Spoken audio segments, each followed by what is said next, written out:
Yan mga master, nag-fishing ulit tayo ngayong hapon. Ginamit ko yung 6 grams na green. Ito. Graded na hook, red eyes. Ito yung nahuli natin. Meron tayong isang maliit na mamali.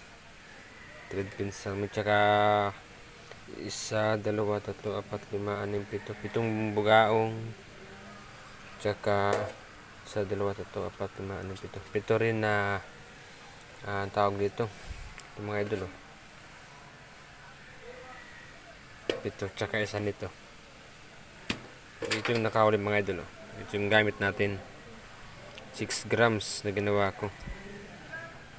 Humarbis, may dalawang laglag na bugaong. Tsaka dalawang ganito din, oh. Nalaglag din. Kasi masyadong magalaw pag pag itinaas mo na. Yan, harvest ulit tayo mga idol.